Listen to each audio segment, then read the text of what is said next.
Harbor Freight's Badland Off-Road Jack. 3-ton capacity, big hard tires, a skid plate underneath, an extension that's perfect for your lifted vehicle, double pistons, it'll go up fairly quick, maneuverable as can be, doesn't have casters. Is it worth it? For me, yes. I think this will be easier to roll around in the backyard. I work in the backyard and I don't have a slab. I have a piece of indoor-outdoor carpet. And the old caster styles just mush down in through the carpet into the sand. I have to put a plank down in order to lift up an axle because the standard floor jack just sinks into the ground. If this works the way it's supposed to, I should be able to freely roll it around in the dirt, in the grass, in the indoor-outdoor carpet. It doesn't matter. Let's take a look at what's on the inside of this box. Hey, welcome to Florida Jeep Rides Off-Road Travels. I'm Matt, and this is Logan, my grandson, and he's here today. And I have seen these Badland 3-ton off-road jacks on review from Bleep and Jeep, from JK Gear. I've seen people put them through the paces and run them over, pull off with them extended, drag them around on top of rocks, and it seems like it's about time for me to trade up and move up with my jack. So I went to Harbor Freight this morning and picked up this jack. It's gone up since a lot of those reviews. Originally it was $299, now it's about $319, but it's a 3-ton jack and it has big tires on it. So let's take a look. We're going to unbox it real quick and we're going to see exactly what it comes with and what you got to do to set it up. So to start with, and it's 70 pounds. 70 pounds? How much do you weigh? I think 50. So it weighs more than you.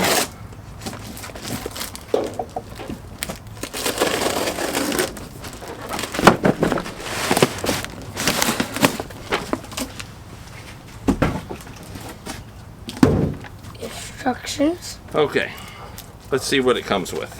It comes with instructions, assembly instructions. What else does it come with? It comes with wheels, rear wheels.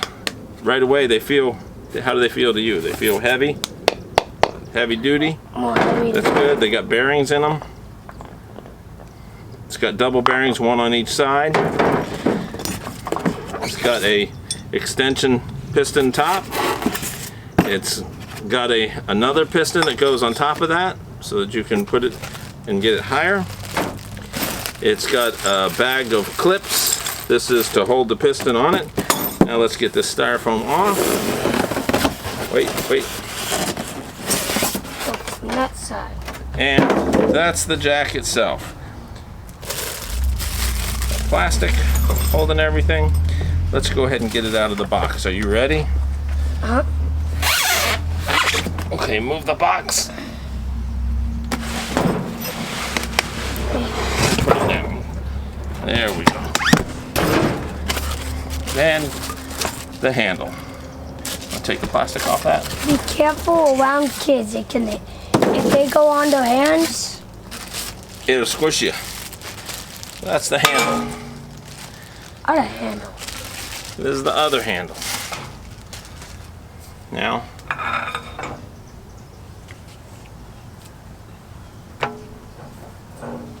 it's got grease on it, and the grease is red. So if you're taking it apart and you happen to notice what looks like blood on your finger, it's just the grease. Push the little button, and that's what I'm talking about. That's just the grease. Yep. So together, let's put this thing together. Also, we got a new wrench today. We got new wrench. We got a new 21mm ratcheting wrench. In here you have the piston holder that's going to be attached, some kind of a locking pin. We've got a wrench to tighten the bolts. New one. Plus we have some locking nuts. We got 4 locking nuts, nylon lock nuts. We got a couple small screws and we got some washers. So to start with, this piece is going to bolt up onto there to give you a higher lift.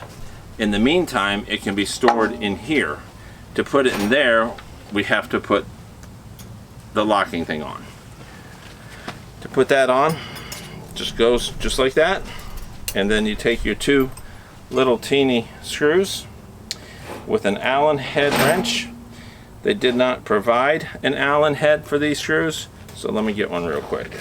Let's get this thing installed. To start with, we've already put that clip on there. Now this goes in here. This side unscrews because that's what's going to hold it, and then you're going to put the castle in here. I think that's how it goes. Rear tires, doesn't matter which side you put them on.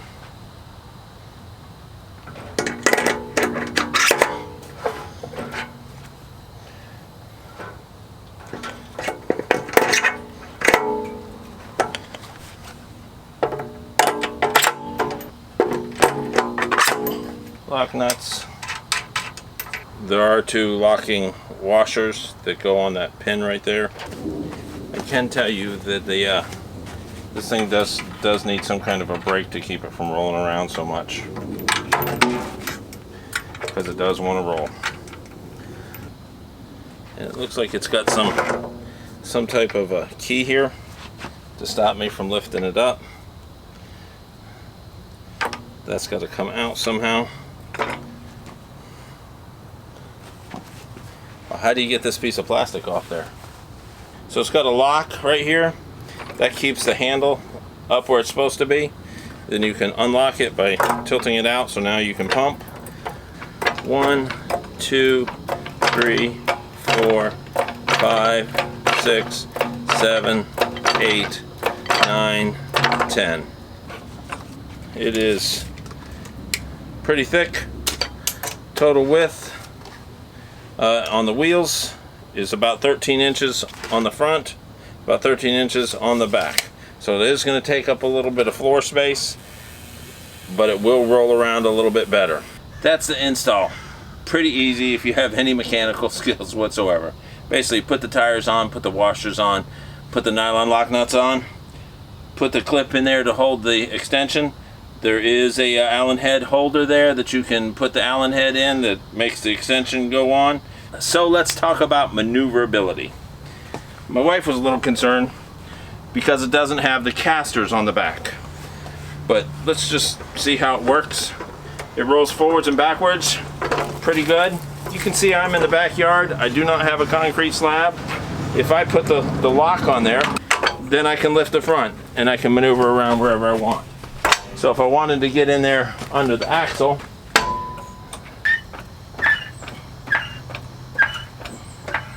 it's got a double piston, so it's a little easier than my old one. You can see I'm pretty quickly, good amount off the ground. As far as decompressing, just rotate it like you would a normal one. Lefty loosey, righty tighty. There is a lock right here. We can lock your handle down. That's how I would keep it. And then to maneuver it around, you just kind of lift it up a little bit. This feels way, way better to maneuver around than my old floor jack. Well, that's the Badland Harbor Freight off-road 3-ton floor jack. As far as decompressing, just rotate it like you would a normal.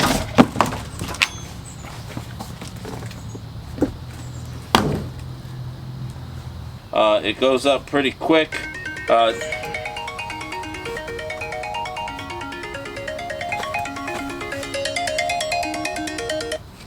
Hey Kevin, what's missing from this Jeep?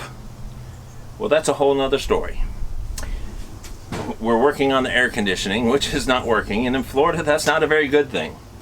So we had to take out the condenser and replace it with a new condenser. The new condenser didn't fit. So we're going to have to drill new holes, and that was almost impossible with the fans and everything. So we took the grill out, and in addition to that, we're going to replace the original radiator with a new aluminum radiator and an electric fan. So basically, there's another project video coming.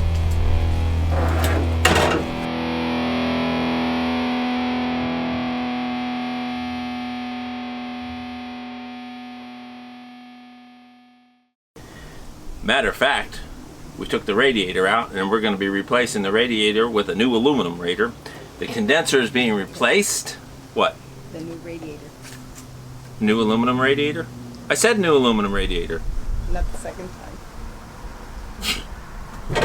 Listen here, lady. Stop correcting me.